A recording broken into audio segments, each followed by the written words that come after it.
Olá, eu sou Ricardo, ministro leigo da palavra, paróquia São José e São Gabriel, passionista, comunidade Nossa Senhora de Fátima. Hoje nós vamos proclamar o Evangelho de Mateus, capítulo 19, versículos de 13 a 15. O Senhor esteja com vocês. Ele está no meio de nós. Proclamação do Evangelho de nosso Senhor Jesus Cristo, segundo Mateus. Glória a vós, Senhor. Foram-lhe então apresentadas algumas criancinhas, para que pusesse as mãos sobre elas e orasse por elas. Os discípulos, porém, as afastavam. Disse-lhe Jesus: Deixai vir a mim essas criancinhas, e não as impeçais, porque o reino dos céus é para aqueles que se lhes assemelham. E, depois de impor-lhe as mãos, continuou o seu caminho. Palavra da salvação. Glória a vós, Senhor. No Evangelho de hoje, observamos a atitude das pessoas, dos discípulos e de Jesus. As crianças levadas pelos pais, parentes, amigos, podiam atrapalhar. É o que diz a atitude dos discípulos, é o que achavam os discípulos. Naquele tempo, criança não era considerada. Jesus censura a atitude dos discípulos e diz que o reino é das pessoas que se parecem com as crianças. Não porque as crianças sejam perfeitas ou inocentes.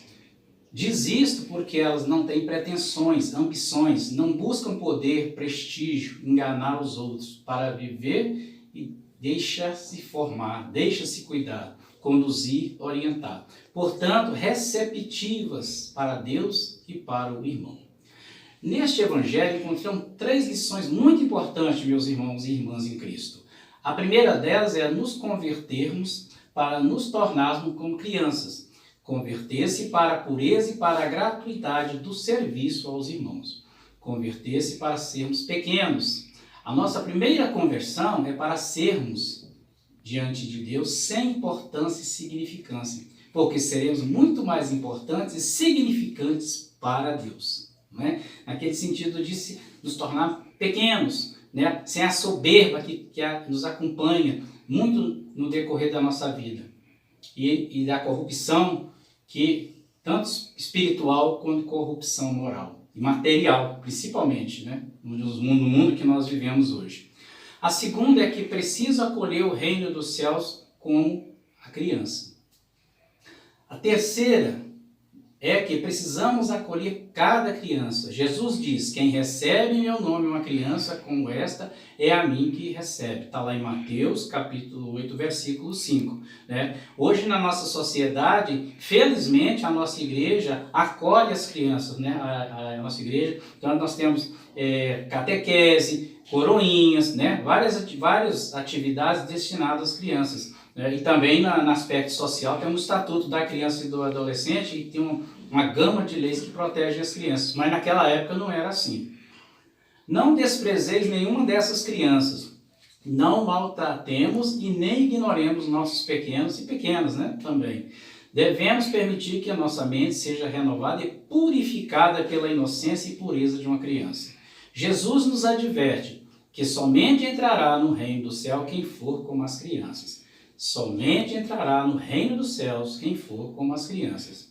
Agora, o que me chamou a atenção também hoje, a leitura desse evangelho, é o finalzinho dele, o versículo 15, que está escrito lá assim, e depois de impor as mãos sobre elas, Jesus partiu dali.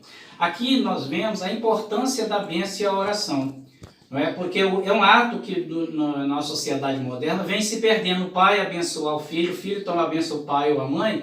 Quase a gente não observa isso acontecendo na nossa sociedade. E é muito importante. Veja bem, o ato de impor as mãos abençoando é um gesto grandioso de invocação do poder de Deus. Ao rezar pelos pequenos amigos, Jesus os recomenda ao Pai, a Deus, como que garantindo para eles um futuro promissor e feliz.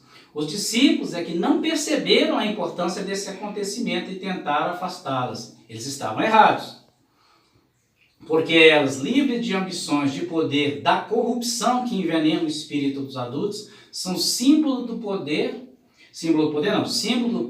e do fraco, que se abrem para a justiça do reino de Deus. Nesse sentido, nesse evangelho, que a criança aparece um aspecto figurativo. né?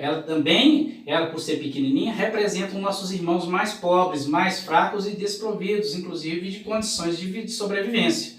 E é esses irmãos que nós devemos acolher, porque é um trabalho da nossa vida enquanto servos da igreja, e também a nossa arquidiocese tem vários projetos nesse sentido de acolhimento, principalmente nesse tempo de pandemia, tem muita gente sofrendo, e é a nossa missão nesse mundo acolhê-los. Louvado seja nosso Senhor Jesus Cristo. Para sempre seja louvado.